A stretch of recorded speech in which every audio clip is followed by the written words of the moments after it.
இன்னா எப்படி கீரை ஒரே குஜாலா கீரை போல.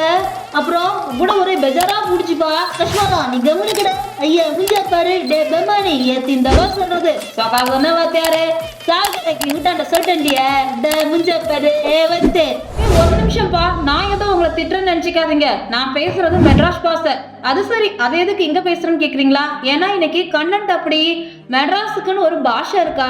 ஆமா, கண்டிப்பா மெட்ராஸுக்குன்னு ஒரு பாஷை இருக்கு. பல மொழி பேசுற மக்களும் வாழற மெட்ராஸ்ல மெட்ராஸுக்குன்னு எப்படி ஒரு பாஷை உருவாச்சு, இதுக்கு பின்னாடி இருக்கிற வரலாறு என்ன, அதுதான் இன்னைக்கு வீடியோல தெரிஞ்சுக்க போறோம். தமிழ் மண்ணின் சொந்தங்களுக்கு தமிழ் மண்ணின் மகள் தீப்தியின் இனிய வணக்கங்கள். வந்தார வாழ வைக்கும் சென்னை நம்மள மட்டும் இல்ல வெள்ளக்காரனையும் வாழ வச்சிருக்கு. நம்ம தமிழ் எப்பவுமே மற்ற மொழிகளை அடாப்ட் பண்ணிக்கிட்டு தன்னைத்தானே தகவமைச்சுக்கும். ஆனா ஒரு நாளும் நம்ம தமிழ் மொழியை மட்டும் அழிக்கவே முடியாது. அதனாலதான் கல் தோன்றி மண் தோன்றா காலத்தே முன் தோன்றிய மூத்த குடி நம் தமிழ் குடி. அந்த மூத்த குடி பேசிய முதல் மொழி தமிழ் மொழின்னு சொல்லுவாங்க. நம்ம நாட்டு மேல நிறைய படையெடுப்பு நகர்ந்துச்சு. இந்த படையெடுப்புல நிறைய நாட்டு மன்னர்களும் மக்களும் நம்ம நாட்டுக்குள்ள வந்தாங்க. இதனால இனம், மதம், மொழி, கலாச்சாரம்னு பல்வேறு மாற்றங்கள் அடைஞ்சது. அப்படிதான் மெட்ராஸ்ல இருந்து நிறைய வெளியூர் மக்கள் வாழ வந்தாங்க. மெட்ராஸுக்குன்னு குறிப்பா பாஷை உருவாக்குறதுக்கு காரணமா இருந்தது கடந்த 3 நூற்றாண்டுகளை நடந்த பரிமாற்றங்கள் தான். ஏன்னா வெள்ளக்காரன் உள்ள வந்து ஆட்சி செய்ய ஆரம்பிச்சப்பதான் மெட்ராஸ ஒரு தொழில் நகரமா மாத்தினான். அந்த பீரியட்ல இருந்தான் மெட்ராஸ்க்குன்னு ஒரு பாஷைகளும் உருவாக ஆரம்பிச்சுச்சு. தமிழை தப்பா பேசுறது தானே வெள்ளக்காரனோட பழக்கம். அதனாலதான் அவன் பேசுற தமிழ் அப்படி இப்படின்னு கொஞ்சமா உருமாறி இங்கிலீஷ்ல கொஞ்சம், தெலுங்குல கொஞ்சம், ஹிந்தியில கொஞ்சம், மலையாளத்துல கொஞ்சம், சமஸ்கிருதம், இந்துஸ்தானி, உருதுன்னு சொல்லி எல்லா மொழிகள்ல இருக்கக்கூடிய ஒரு சில வார்த்தைகளை மட்டும் எடுத்துக்கிட்டு தனக்குன்னு மெட்ராஸ் ஒரு பாஷையை உருவாக்கிடுச்சு. மெட்ராஸோட அழகே வந்தார வாழ வைக்கிற சென்னை தானே. அதனால்தான் மெட்ராஸ் வாழ வந்தவங்களையும் வாழ்க்கை தந்தவங்க எல்லார்கிட்ட இருக்கிற நல்ல விஷயங்களையும் எடுத்துக்கிட்டு தனக்குன்னு ஒரு பாஷையை உருவாக்குச்சு. அதுதான் இன்னைக்கு நடைமுறையில் இருக்கக்கூடிய மெட்ராஸ் பாஷை. ஆரம்பத்துல இந்த பாஷையை பேசுறவங்க கேட்கும் போது அது ஒரு மாதிரி நாராசமா இருக்கிற மாதிரி இருக்கும். இது என்னப்பா அது ரொம்ப லோக்கலா இருக்கு அப்படின்ற மாதிரி இருந்தது.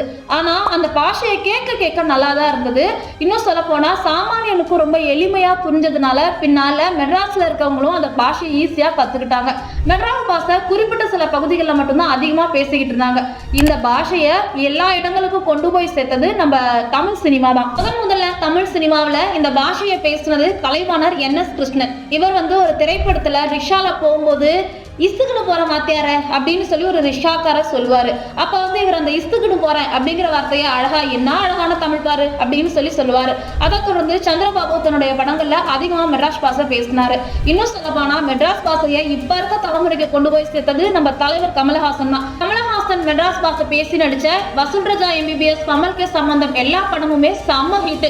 அப்புறம் நம்ம ஆட்சி மனோரமா கவனுக்கட பாபாத்தியாரு இந்த மாதிரி டைலாக் மூலமா யாரும் சொல்லித்தராமையே மெட்ராஸ் பாஷை நம்ம எல்லாரையும் தொத்திக்கிச்சு. சரிப்பா, மெட்ராஸ் பாஷை வரலாறு எல்லாம் பார்த்தாச்சு. ஆனா இதுல யூஸ் பண்ற வார்த்தை எல்லாம் எப்படி உருவாச்சு அதை பார்த்துடலாமா? உன் கூட பெரிய பேஜாரா பிடிச்சி வாத்தியார. இதுல இந்த பேஜாருங்கிற வார்த்தையை வெள்ளக்காரங்க கண்டுபிடிச்சது. இந்த பிரிட்டிஷ்காரங்க சைக்கிள் ரிக்ஷால அந்த காலத்துல வந்து ட்ரெயின்ல வந்து இறங்கும் போது அங்க இருக்க சைக்கிள் ரிக்ஷாக்காரங்களாம் என் ரிக்ஷால ஏறிக்கன்னு சொல்லி தொந்தரவு பண்ணுவாங்களாம். அப்ப அந்த வெள்ளக்காரன் அவங்கள பார்த்து ஹே டோன்ட் பேஜர் மீ, அதாவது என்ன தொல்லை பண்ணாத அப்படின்னு சொல்லுவாங்களாம். ஸோ அந்த பேஜருங்கிற வார்த்தையை எடுத்துக்கிட்டு அதுக்கு பின்னாடி பேஜாரா மாத்திட்டாங்க. அப்புறம் எத்திந்தபா சொல்றது உனக்கு அப்படிங்கிறது வந்து அந்த தபா அப்படிங்கிறது வந்து ஹிந்துஸ்தானி. இது வந்து நம்பர் ஆஃப் டைம்ஸ்ன்னு சொல்லுவாங்க. அதுதான் எத்திந்தபா அப்படின்னு மாறிடுச்சு. அப்புறம் ஒரே குஜாலா கீரை போல அப்படிம்பாங்கல்ல, அது வந்து சந்தோஷம் இங்கிலீஷ்ல இருந்து அடாப்ட் பண்ணிக்கிட்டது. அதுக்கப்புறம் இந்த முகலாயர்கள் ஆட்சியில வந்துட்டு மன்னர்கள் ஏதாவது ரகசியமான விஷயங்களை பேசணும் அப்படின்னா கந்தபுரத்துல இருக்கக்கூடிய தண்ணீர் இருக்கக்கூடிய ஒரு இடத்துலதான் வந்து மன்னர் தண்ணிக்குள்ள இருந்துகிட்டு அமைச்சர்கள் கிட்ட எல்லாம் டிஸ்கஸ் பண்ணுவாராம். அந்த இடத்துக்கு வந்து குஜல்கானா அப்படின்னு பேரு. ஸோ இதை தான் வந்துட்டு பின்னால குஜால் அப்படின்னு சொல்லி மாத்திட்டாங்க.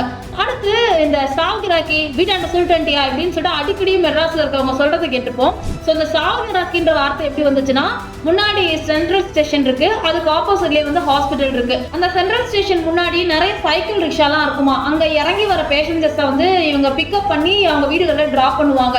சில நேரங்கள்ல இந்த ஹாஸ்பிட்டல்ஸ்ல இருந்து நிறைய டெட் பாடிஸ் வந்துருச்சு அப்படின்னா அப்ப இந்த பேசஞ்சர்ஸ் கிட்ட சீக்கிரம் உட்கார் பாத்தியாரு, இன்னைக்கு சாவுக்கு கெராக்கி இருக்கு அப்படின்னு சொல்லுவாங்க. அதாவது இன்னைக்கு நிறைய டெட் பாடிஸ் இருக்கு, அதை நாங்க கொண்டு போய் சேர்க்கணும் அப்படின்னு சொல்றத வந்துட்டு சாவுக்கு கெராக்கி அப்படின்னு சொன்னாங்க.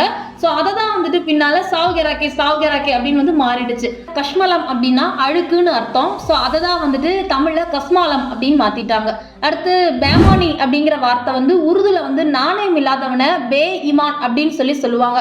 அந்த வார்த்தையை வந்து தமிழுக்கு மாற்றும் போது டே பேமானி அப்படின்னு சொல்லி மாத்திட்டாங்க. இந்த மாதிரி நம்ம பேசுற ஒவ்வொரு மெட்ராஸ் பாஷைக்கு பின்னாடியும் ஏதோ ஒரு மொழியோட தாக்கம் இருக்கு.